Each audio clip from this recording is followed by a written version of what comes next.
Mayor கல்பனாவின் ராஜினாமாவை தொடர்ந்து தற்போது நெல்லை மேயர் சரவணனும் தனது ராஜினாமா கடிதத்தை நெல்லை மாநகராட்சி ஆணையருக்கு அனுப்பியிருக்கிறார். ஒரே நாளில் தொடர்ந்து நெல்லை மற்றும் கோவை மேயர்கள் ராஜினாமா செய்திருப்பது மிகுந்த பரபரப்பை ஏற்படுத்தியிருக்கிறது. கூடுதல் விவரங்களோடு இணைகிறார் செய்தியாளர் ரமேஷ். வணக்கம் ரமேஷ். தற்போது நெல்லை மேயர் சரவணனும் தன்னுடைய மேயர் பதவியை ராஜினாமா செய்திருக்கிறார். என்ன காரணம், விவரமா சொல்லுங்க.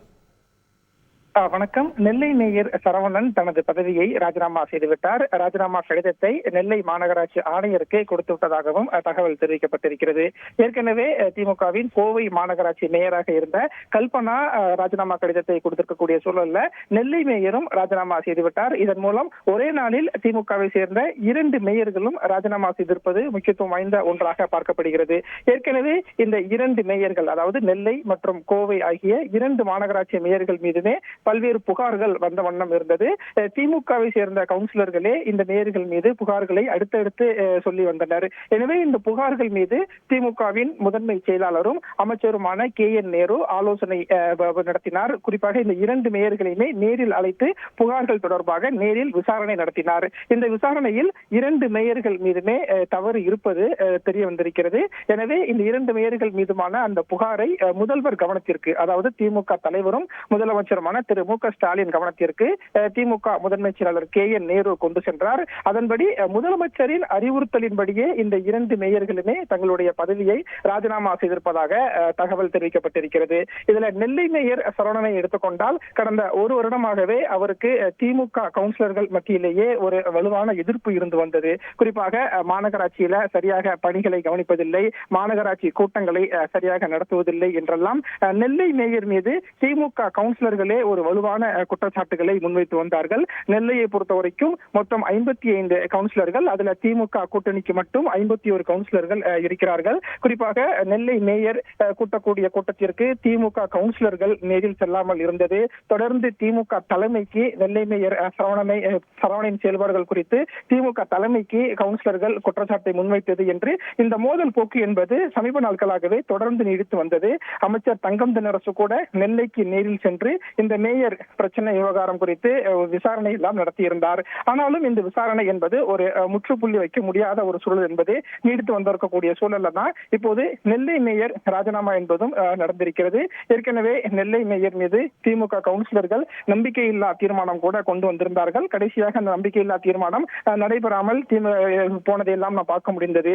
இப்படியாக நெல்லை மேயருக்கு ஆளும் கட்சி கவுன்சிலர்கள் இடையே ஒரு வலுவான எதிர்ப்பு இருந்து வந்த சூழல்ல தான் இப்போது திமுக தலைவர் முதலமைச்சர் மு க ஸ்டாலின் அறிவுறுத்தலின்படி நெல்லை மேயர் சரவணன் தன்னுடைய பதவியை ராஜினாமா செய்திருக்கிறார்.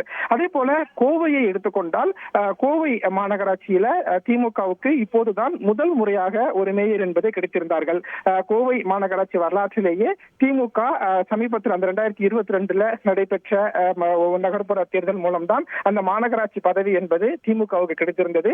கோவையின் முதல் பெண் மேயராக கல்பனா அங்கே தேர்வாகி இருந்தார். கடந்த ஒரு 2 வருடமாகவே கோவை மாநகராட்சி மேயராக கல்பனா பணியாற்றி வந்தாலும் கல்பனா மீதுமே ஆளுங்கட்சி திமுக கவுன்சிலர்கள் தொடர்ந்து திமுக தலைமைக்கு ஒரு குற்றச்சாட்டு என்பதை முன்வைத்து வந்தார்கள். குறிப்பாக கல்பனாவினுடைய பணிகள் போதுமான திருப்தியாக இல்லை என்றெல்லாம் சொல்லி வந்தக்கூடிய சூழல தான் இந்த மாற்றம் என்பது, அதாவது ராஜினாமா என்பது நிகழ்ந்திருக்கிறது. சமீபத்தில் நடந்து முடிந்த இந்த நாடாளுமன்ற தேர்தலையும் கூட மேயர் கல்பனாவுடைய தொகுதியில எதிர்பார்த்த அளவுக்கு வாக்குகள் கிடைக்கவில்லை அப்படிங்கிற தகவல்லாம் கூட வெளியாகி இருக்கிறது. எனவே கோவை மேயர் கல்பனா மீதான குற்றச்சாட்டுகள், அதே போல தேர்தல் பணிகள் எதிர்பார்த்த அளவு அவர் செய்யாதது, இது போன்ற காரணங்களுக்காகவே கோவை மேயர் கல்பனா இப்போது ராஜினாமா செய்வதற்கு திமுக தலைமை அறிவுறுத்தப்பட்டு அதன்படி கோவை மேயரும் தன்னுடைய பதவியை ராஜினாமா செய்திருப்பதாக சொல்லப்படுகிறது. திமுகவுக்கு மொத்தம் 21 மேயர்கள் இருக்கிறார்கள். அதுல 11 பேர் பெண் மேயர்கள், 10 பேர் ஆண் மேயர்கள். இந்த சூழல்ல 2 மேயர்கள் இப்போது தங்களுடைய பதவியை ராஜினாமா செய்திருக்கிறார்கள். விரைவில் அந்த மேயருக்கான தேர்தல் என்பது அறிவிக்கப்பட்டு அதற்கு பிறகு முறைப்படி அந்த கோவைக்கும் சரி நெல்லைக்கும் சரி மேயர்கள் தேர்வு என்பது இருக்கும் என்றும் சொல்லப்பட்டிருக்கிறது.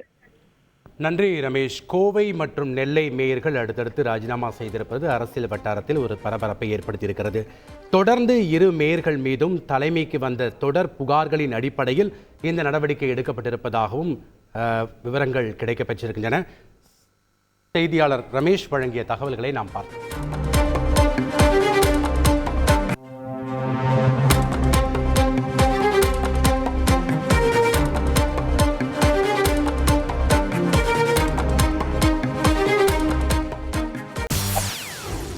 செய்திகளை உடனுக்குடன் தெரிந்து கொள்ள உடனே சப்ஸ்கிரைப் பண்ணுங்க.